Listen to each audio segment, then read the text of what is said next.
the boys meet the original Team Venture for the first time, and we reach another timeline event that's very hard to quantify. In the episode Past Tense in Season 1, Dr. Orpheus grabs the hands of the Action Man and says, 2 years, 17 days. From a stroke.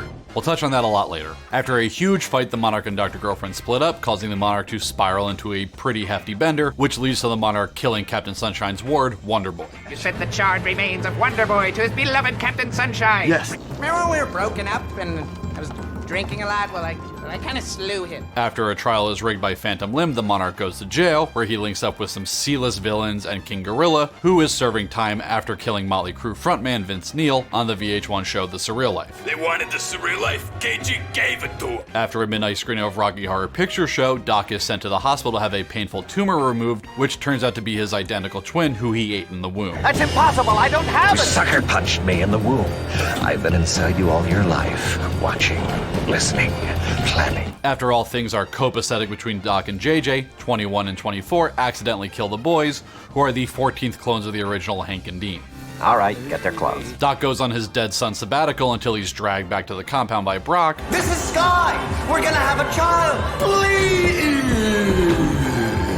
where JJ has become half owner of Venture Industries and moves to Spider Skull Island. Orpheus attempts to resurrect the boys and then gets the hammer dropped on him that the death-prone boy adventurers have died more than a baker's dozen amount of times. Look, if you have a clumsy child, you make him wear a helmet. If you have death-prone children, you keep a few clones of them in your lab. Before and during this time, the Monarch's henchmen do a poor job of stealing hover technology from Sergeant Hatred. Where'd you get those? Spoils of war, my friend. Yeah, Sergeant Hatreds, I think. And the Monarch soon breaks out of jail with the help of King Gorilla.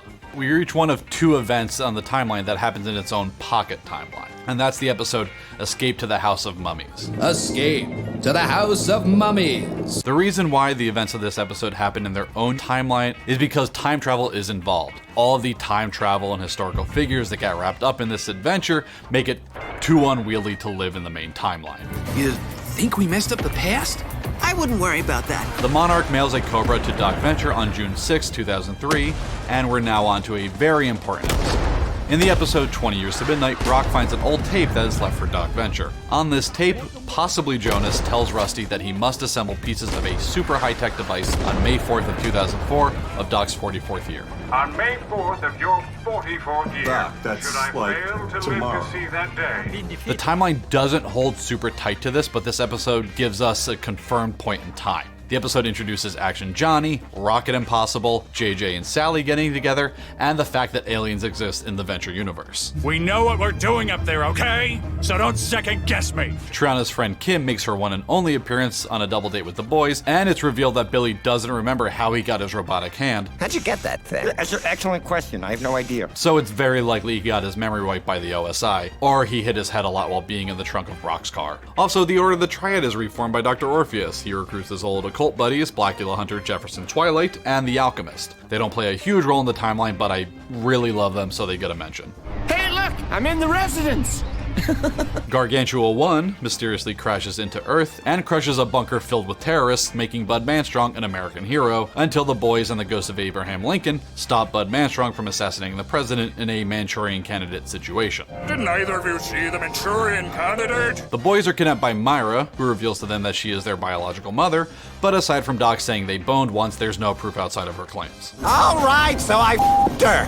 What of it? Dr. Killinger is introduced for the first time and helps the Monarch reunite with Dr. Girlfriend and repair their relationship. Sweet love. Now with United Cocoon, the Monarch attacks the Venture compound, where a nameless Monarch henchman is killed by Brock Sampson, and then brought back to life by Doc and is dubbed Venturestein. That's f***ed up. We also meet the Groovy Gang in this episode, which is the only episode not written by Jackson Publick or Doc Hammer. It was written by the creator of The Tick, Ben Edlund. The Groovy Gang characters are based on real-life true crime figures. Serial killers Ted Bundy and David Berkowitz, famous kidnapped granddaughter turned bank robber Patty Hearst, and Valerie Solanas, who shot Andy Warhol in 1968 for not producing her plays. Patriarchal white pig square's nest. Far out, Val. Phantom Limb wipes out the Monarch's prison pals and Tiny Attorney in the lead-up to his wedding to Dr. Girlfriend, and we see the Sovereign for the first time making his debut at the end of Season 2, flanked by musicians Iggy Pop and Klaus Nomi, which points towards the guild's roots as a weird rock and roll orchestra. Ding dong! The queen bitch is dead. The Sovereign helps defeat Phantom Limb, who is gravely injured during the showdown at Cremation Creek. The guy from Labyrinth turned into a bird! And the Monarch and Dr. Girlfriend are re-inducted into the guild following their marriage. They move into Phantom Limb's home in the gated community of Malice, which is home to a lot of arches, including Sergeant Hatred.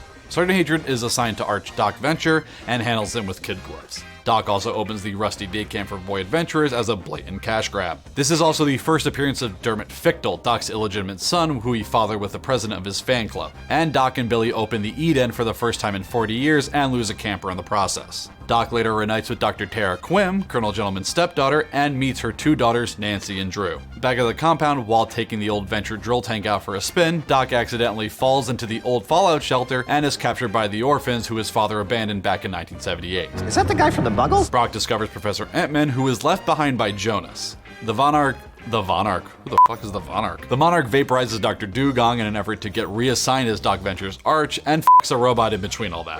What are you doing to her? Giving your robot chlamydia? We also get another firm date in this episode in the Venture Home News, which has a publishing date of May 23rd, 2008. So we're officially more than 4 years out from the events of May 4th, 2004. Henchman 21 reveals to Hank that he's seen him die, specifically referencing a shotgun blast to the face, making Hank think he's immortal. I have personally seen you die twice. Seriously, like shotgun to the face. The Monarch is assigned to JJ, who has just recently opened the Jonas Venture Jr. Museum of Jonas Venture on Spider Skull Island, which almost explodes but is saved thanks to Professor Impossible. Tell the truth. You was just trying to kill yourself, weren't you? Mr. Doe and Mr. Cardholder from the OSI make their existence known to JJ. These characters are inspired by the works of authors Raymond Chandler and Dashiell Hammett. 21 and 24 and the newly recruited Henchman 1 successfully pull a switcheroo and start arching Doc again. Oh, and Henchman 1 gets pummeled to death by Brock. Or so we think. Spoiler. Billy decodes hidden messages he has discovered in episodes of the Rusty Venture cartoon, which leads to Doc and Billy to dig in the spot of the Venture compound that Brock was given orders to protect when he got the bodyguard gig. I was given explicit instructions to watch that exact patch of grounds. See, he did say that. They uncover a wax cylinder from the first Venture bodyguard, Sandow, which leads Brock to Kano, who breaks his vow of silence that he took after ripping off Don Fitzcarraldo's head. And Doc and Billy track down the orb, which wasn't hidden in the bathroom at Studio 54. Brock learns that he's been marked by the OSI, who send their deadliest assassins after him and the family. Brock lures the OSI into a face-off against the Monarch and his henchmen, which ends with the boys releasing the entire collection of clone slugs onto the battlefield because they are dumb. They're dumb children. A bloodbath follows, which includes a booby-trapped helper killing Henchman 24 and seriously injuring Brock, who wakes up aboard the OSI helicarrier with Helper's head lodged in his chest. Oh, and the whole OSI marking Brock for death was a ploy by Molotov and her Blackhearts to clear the deadliest assassins in the world off the board. A couple months later, Brock tracks down Dr. Volcano, who had recently handed over a dog with the soul of Hitler in it to a trio of dumb Nazis. Shortly after, Doc is approached by 21, who gives over his prized possession to Doc in exchange for cloning Henchman 24 in an attempt to bring him back to life. The prized possession being a mint condition Marvel Comics #1. Also, those fake Germans demand Doc to clone Hitler from the dog's DNA. Sergeant Hatred is assigned as the new Venture bodyguard, Helper is rebuilt and joined with a walking eye, and those Nazis from the last paragraph take Doc hostage, which ends with them getting Spielberged by Dr. Orpheus, who also destroys the cloning lab. Brock attempts to infiltrate the Blackhearts and learns that Sphinx is under new management and has been working in the shadows for years. And he kills Hitler. Brock? Hey, Hank. Killed Hitler. Hank becomes a sidekick to Captain Sunshine, technically Captain Sunshine #2 for like a minute. Dean learns about Prog Rock and encounters the now grown specimen D-19, who eventually gets blown up thanks to a hug. Phantom Limb returns to the timeline to kidnap the Council of 13 members Red Mantle and Dragoon in an attempt to find the orb. The Sovereign, with Brian Eno in attendance, reveals that Dean is actually the proper heir to ruling the Guild of Calamitous Intent thanks to Colonel Venture. Dean knights the Sovereign as the proper head of the guild, and Phantom Limb is thrown into guild prison. Monstroso gets one over on the Monarch and takes over arching Doc until Sphinx and 21 get involved, and Sphinx is revealed to be working out of an abandoned building on the Venture compound, which leads Billy and the boys to getting a memory wipe. Brock and the boys locate the Sevens inside of Doc while they're on a less than fantastic voyage. So that's what happened to the Sevens. What? Dean gets rejected from State University, and a very broken Professor Impossible helps Phantom Limb regrow his limbs through science. The investors, Lips, Skiron, and Cassius, make their first appearance both in the show and in the timeline here as well. These characters are named after lesser wind deities in Greek mythology. A villain named Zero abducts a whole mess of protagonists and their sidekicks, except for Doc. During all of this, we get our first mention of the Peril Partnership, who will come back into play later down the road. So what? The Peril Partnership's in, like, Canada. Hank spends a summer at home where he accidentally learns who Dermot's father is, while Dean is away in New York interning for a nearly bankrupt Professor Impossible. Doc invades Dean's apartment to write his musical, we're introduced to the Brown Widow, and Phantom Limb convinces Professor Impossible to form a version of the Revenge Society that isn't made up of a coffee mug and a black Ferragamo shoe. Sweetie, have you seen my other shoe? The black Ferragamo? Doc is transported to another universe and then promptly returned to his after he tries to kill a more successful version of Doc and take his place. The investors remove King Gorilla's heart and kidnap Billy to perform a transplant on Monstroso, who is later taken into Sphinx custody. Sphinx attempts to hand over Monstroso to the OSI in exchange for being given a clean slate. Gathers mentions that there is a guild mole inside the OSI, who turn out to be Doe and Cardholder. General Tracer gives control of the OSI over to Hunter before launching himself into space in the hopes that aliens will help fix his PP cancer. The Star People fixed my PP cancer! All this time, Monstroso's body is back at the compound, which is in the middle of homeschool prom for the boys. The prom is infiltrated by Molotov's Blackhearts, while Molotov smuggles her lover Monstroso's body, which she eventually drops off a cliff with her and Monstroso inside. The Blackhearts can't kill the prom attendees because they're transformed into fly monsters, thanks to Doc's Spanish fly. Molotov and Monstroso's bodies are not found in the crash, and Doc begins his highly unethical construction of the Palamon Project, which hits a few hiccups but is eventually installed on Gargantua 2. Sometime between the end of prom and during Halloween, Dean discovers Ben, his grandfather's old lab partner who tells Dean about the clones. Oh, you're Dean. There's no other Dean. You're it. Flesh and blood. Look, I was conceived in the backseat of a Packard. You were conceived in a tank. So what? Venturestein, from Season 2, along with two corpses from the Groovy Gang, start a revolution on behalf of mutant experiments and forms the island of Abomination. That probably will get cut out. The Sphinx team hands over the keys to Gary and rejoins the OSI. Gary's time as Sphinx leader is short-lived after Brock and Shirley liquidate what's left of the original Sphinx members and Sphinx technology. Hank, can you close your eyes? Of course. Then do it. OSI captures Monstroso and Molotov, who is then dropped off the helicarrier by the investors after he starts IDing members of the Council of 13. Molotov is then recruited by the OSI after they fake her own death. The boys learn that Myra is not their biological mother, and the OSI raids Don Hill's nightclub, which is a reference to late New York nightclub owner Don Hill. Then Data then gets his literal hinges beaten off of him by Brock, leaving him confused and alone as he begins walking back to the Morpho Cave.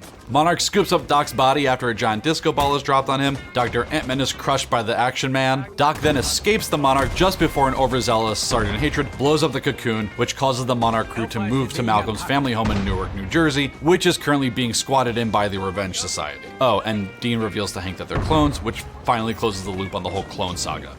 Not that one. Gargantua 2 has its grand opening, and a whole slew of loose ends get strung together. The Sovereign starts clearing out the Council of 13 as the OSI begins closing in on them. The Sovereign, the Revenge Society, the Investors, and the Monarch all target the orbiting casino for their own reasons. The Sovereign is looking to kill the investors before they can collect a contract that the Sovereign signed a while back. Signed the deal with the devil. Now you want to watch it. Right? The head of a global evil organization is a bad man. Who'd have guessed? Total shocker. JJ reveals to Doc that he's dying and has some kind of plan lined up with the investors, which never comes to fruition because Killinger kills his magical brothers.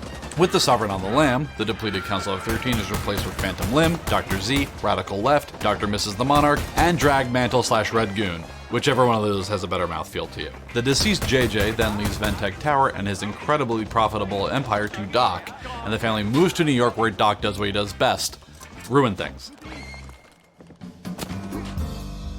This felt like a good time to take a breather. We're still technically in the Venture Prime era, but the move to New York introduces a whole new world of villains, organizations, and relationships. So just gonna take a moment and enjoy this Slim Jim Fizz before we start talking by the mistake by the Lake, New York, New York. Doc, Hatred, and the boys move into Ventec Tower and are almost immediately shaken down by the Crusaders Action League, which is made up of Stars and Garters, Oriana, Night Dick, and Fallen Archer, or as Hank calls them, What? Pretty much the Avengers are on our porch. Dean takes a tour of Stuyvesant University, which is named after Peter Stuyvesant. Included that for all the pre-Revolutionary warheads out there. All 12 of you. I see you. Dean meets Jared, aka the Brown Widow, while touring the campus. Brock is reassigned as Doc's bodyguard by the OSI, and the guild starts taking resumes to fill out the new Council of 13. With his newly inherited status, Doc is the #1 arch target in New York, which means there's a long line of arches in front of him. DMTM approaches Widewell, the kingpin of New York's villains, to join the guild by giving him arching rights to Dr. Venture. Hatred becomes a tour guide at Ventec Tower, Manolo reveals the Morpho Cave to the Monarch, and Augustus St. Cloud buys and sells Billy and White to Venture Industries. Pack your bags, White. We're going to New York City. Copycat sows distress between Monarch and his wife. Hank begins courting Serena, the daughter of Widewell, and 21 convinces the Monarch to take up the mantle of the Blue Morpho in order to take out the arches in front of him in line to terrorize Venture. And he sees the blackmail tape of his dad and Jonas having a tiny orgy. I am like 80% positive that is Jill St. John and Stella Stevens. 21 and the Monarch go on an accidental maiming spree, which wipes out Orangutan, Think Tank, and Wes Warhammer and the Doom Factory, which is a parody of the Legion of Doom and Andy Warhol's superstars who regularly worked out of Warhol's studio, which was named The Factory, a group of truly astounding, obnoxious people. Dr. and Mrs. the Monarch begins to suspect that Dr. Venture is the Blue Morpho, thanks to a chopped goatee, bad timing, and that Doc and the Monarch are almost built exactly the same. You're what? Size Doc? Thanks to coincidence and a half-decent plan, the guild almost kills Doc. 21 kills the Wandering Spider at the Monarch's request. That's f***ed up. And this gets the guild to stop targeting Doc. The Monarch takes the safe route and negotiates with Red Death to move up Venture's arch list, leaving Widewell the only villain left in the Monarch's way. Widewell's revenge on the Monarch gets sorted out when it turns out that his brother, Dr. Dugong, has been alive for years and in OSI protection. Serena? It's me, your Uncle Douglas. Oh my god, hi. I have an uncle? At the same time, Venturion, aka Vendetta, aka the Blue Morpho, aka Fitzcarraldo, arrives in New York City to confront the digital consciousness of Jonas Venture. Now, this is when a big question mark in the timeline sticks a big, stupid f***ing head in the picture. The Action Man begins to suffer from a stroke, which Orpheus identifies immediately, probably because he's the one who cursed him with it. Oh my god, you have a heart attack? Oh my god! So has majority of the Venture Prime timeline taken place in 2 years and about a month and a half. The Venture Brothers book ends with the season 6 finale, but the commentary for the episode Arrears in Science has the answer. The stroke as far as canon, yeah, I don't know if this is necessarily exactly the amount of time that Orpheus predicted. It could be. I was working it out when I was writing it. I was like, that's not bad. The out is like if somebody told you you're going to have a stroke in 2 years, you might start taking a little bit of aspirin or blood thinner, eating a little differently. Yeah. So he might have staved it off. So there's your answer. We know that this is at least 4 years after the events of 20 Years to Midnight. Taking a multivitamin can really do a lot. Jonas attempts to take control of Don's body, which ends with both of them finally kicking the bucket and closing the book on Jonas Venture. Rest in peace. The second Treaty of Tolerance Summit is held at the burned out Venture compound, and the guild is made aware of the relationship between OSI agent Kimberly McManus and guild stranger S-464, who is a mole for the Peril Partnership. We're almost there. I swear, we're almost done. I swear, we're almost done. Doc finally does something well and invents functioning teleporter technology, which he plans to sell. The OSI straps him into the Fidelio machine to stop him from destabilizing the world market with his invention. The Monarch joins a guild-sanctioned heist, which turns out to be a double cross by Copycat, and gets pretty much everyone killed except for the Monarch and 21. Doc is sent on a mission to dismantle a weather machine that's hovering above New York, which the guild thinks was taken by the Creep, who is the head of the Peril Partnership. It turns out the Creep was a former OSI agent who became a supervillain after he mistook a troop of Boy Scouts for enemy militia. He's also a huge hoarder of super science tech, including the Monarch's butter glider, Tank Top's armor, and Grover Cleveland's presidential time machine, which we first saw in episode 9 of season 1. And this is where our second floating point in the timeline lands. Doc and Billy exit the presidential time machine looking for one of Doc's fingers. He then refers to the Monarch as Malcolm and asks what he's doing 70 million years ago, right before the Creep catches a lawn dart in the head. During all this, Hank ventures out into a blizzard to check on Serena and accidentally dives headfirst into a fire hydrant. He's rescued by Scare Bear, who carries Hank to a bodega and then to Dean's dorm room for reasons we still don't know. And I know there's a ton of theories on who Scare Bear is. It might be Hank, it might be time traveling people. I don't care. I've read them all. We don't have time for it. Hank eventually blacks out and wakes up in Coma Town, where he learns that Action Man is a huge Barbarella fan, and that the boy's mom was an actress named Bobby St. Simone, who changed her name and moved away when Doc started becoming too obsessive. Doc is then kidnapped by the Guild in preparation for the Saphrax Protocol, which is named after Altheus and Saphrax, who were two Gothic chieftains who won the Battle of Adrianople in 378 AD against the Roman Empire. The Monarch passes the final test of initiation by sparing Doc, and is then told by Watch and Ward that he and Doc Venture are related after they run multiple DNA tests. The Monarch and Dr. Venture are blood related. Back on Earth, Hank awakes from his coma and sneaks out of the hospital. The last we see of Hank, or any of the Venture universe, is Hank leaving to find himself while wearing his plastic Batman mask. And that's it. That's the whole Venture timeline. Holy shit, we did it. That's a history you can trust. With Venture Brothers possibly coming to an end with this film, this is my little thank you and a send-off to a show that has meant so much to me and the small but mighty army of Venture fans out there. You're who I made this video for, and I really hope you liked it. But tell me, what do you think? Is there anything I missed or should have included in the timeline? Please do not look away from the nozzle. Who has your favorite arc throughout the series, and why is it 21? And how excited are you for raiding Is the Blood of the Baboon Heart? Let us know in the comments below. Thank you for watching, and for the best and truly horrific cocktail recipes, Less ice this time! stay tuned to Nerdist.com.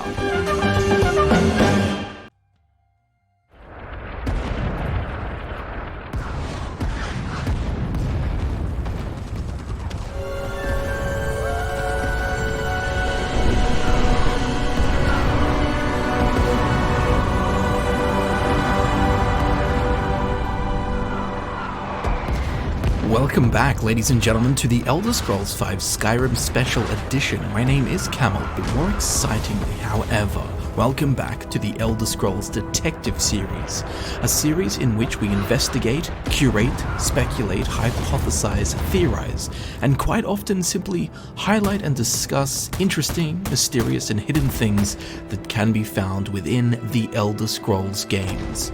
Today, we will be donning a magical mantle and entering the College of Winterhold to investigate one of the most mysterious characters in the game. He who can be found buried deep beneath the arcane institution. I speak, of course, of an entity known as the Augur of Dunlane. If you have done the College of Winterhold's main questline, you will have run across this ethereal being. The Augur of Dunlane was once a man, then through unknown means, with unknown costs, became what we find here in-game, a non-corporeal, yet sentient orb of light, who, most notably, has the ability to see into the future. Now, while the Elder Scrolls universe is full of strange and wonderful magics, Farsight is not something to be dismissed as common magic. Examples of it within the games are incredibly rare, and when you do find them, they are incredibly vague too. Yet here we have the Augur of Dunlane, who, along with untold magical abilities and the gift of Farsight, also comes with almost absolutely no explanation. We meet a timeless, all-knowing being that gets brushed over in a matter of minutes. Sorry, Psijic Order, forget the Eye of Magnus. I want to know more about this dude. Anyone else feel that same way? Well, today's your lucky day, because just like a good Friday night, we're going in deep. We'll delve thoroughly into the questions of who was the Augur of Dunlane in life, what happened to the Augur of Dunlane, and at what cost. aka did the Augur of Dunlane cause the great collapse of Winterhold? But most importantly of all, who on Nirn, or in Oblivion, Mundus, or Aetherius is the Augur of Dunlane as we find him here in the Elder Scrolls V Skyrim? Is he alive? Is he a ghost? Maybe an illusion? A Daedra? A demi-prince? A hag prince? Is he an aspect of an Aedra? Maybe one of the old Elnofey? Did he achieve Chim? Well, well, let's find out. Just a quick heads up, be prepared to explore some deep areas of the lore and some places that you will not be expecting to go. Now, if this kind of stuff interests you, be sure to check out my other Elder Scrolls detective videos that I have already done. They can be found down in the description via the Elder Scrolls detective playlist link. Now down there in the old description, you can also find all of my social media links. be sure to follow me on Instagram and Twitter, along with joining our brand new Discord server that I've made for our community, where we can further discuss what we're about to delve into. I look forward to seeing you there. And if you do wish to watch this video in intervals or experience a particular topic again, I have also provided timestamps in the description and in the comments. For now though, buckle up with your most powerful belt of Fortify Magicka, because we're going to need it.